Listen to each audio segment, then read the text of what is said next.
بسم اللہ الرحمن الرحیم نحمدہ ونصلی علی رسولہ الکریم اما بعد۔ عزیزان گرامی، چند مسائل ذہن نشین فرماتے چلیں۔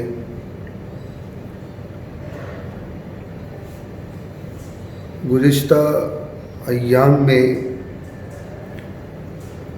جو میں نے بخاری شریف کی آخری حدیث کے فضائل بیان کیے تھے، اس میں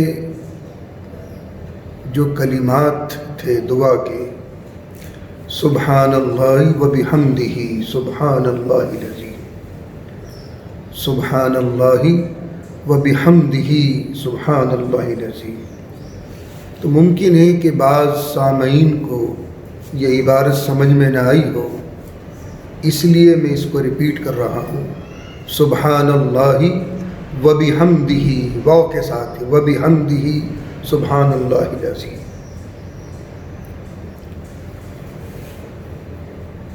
دوسرا مسئلہ ہے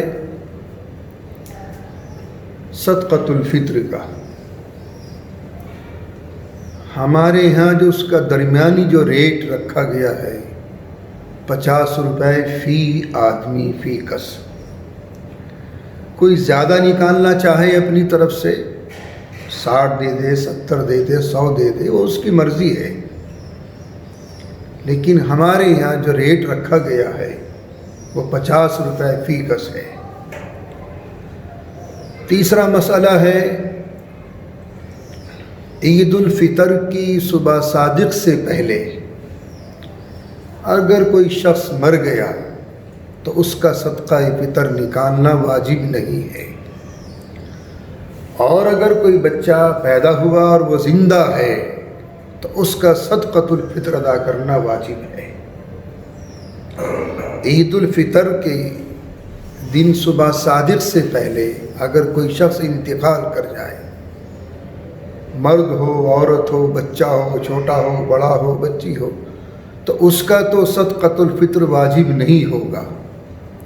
البتہ جو بچہ یا بچی پیدا ہو جائے صبح صادق سے پہلے عید والے دن اور وہ زندہ ہے تو پھر اس کی طرف سے صدقۃ الفطر ادا کرنا واجب ہوگا۔ زکوٰۃ کے چند مسائل ذہن نشین فرماتے چلیے۔ جو پلاٹس یا فلیٹس ہم نے بیچنے کی نیت سے خریدے ہیں تو وہ مال تجارت ہے، ان پر زکوٰۃ واجب ہوگی، لیکن زکوٰۃ کون سی قیمت کی واجب ہوگی؟ جس قیمت میں ہم نے خریدے ہیں اس کی نہیں۔ جس وقت میں آپ ان پلاٹوں کی یا ان فلیٹس کی زکوٰۃ نکال رہے ہو، مال تجارت ہے، اس وقت میں جو مارکیٹ کا ریٹ ہوگا اس ریٹ کا اعتبار ہوگا، اس کی قیمت کا اعتبار ہوگا، چاہے وہ کم ہو یا زیادہ ہو خریدنے سے۔ تو یہ مال تجارت ہے، پلاٹس ہوں یا فلیٹس ہوں، یہ سب مال تجارت ہیں۔ اگر بیچنے کی نیت سے خریدے ہیں اور اگر رہائش کی نیت سے خریدے ہیں، رہنے کی نیت سے خریدے ہیں، تو پھر ان پر کوئی زکوٰۃ نہیں۔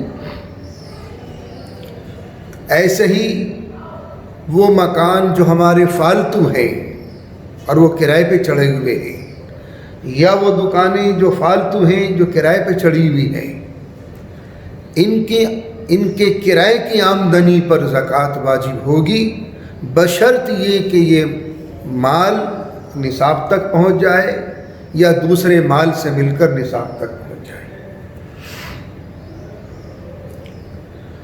اسی کے ساتھ ایک مسئلہ اور ذہن نشین فرما لیں۔ بیچنے کی نیت سے مال خریدا تھا، نیت بدل گئی، بیچنے کی نیت سے مال خریدا تھا لیکن نیت بدل گئی اور اس کو اس نے اپنے استعمال میں لے لیا، تو پھر اس پر زکوٰۃ واجب نہیں ہے، پھر اس پر زکوٰۃ واجب نہیں ہے. انشاءاللہ باقی تفصیل کل آئے گی.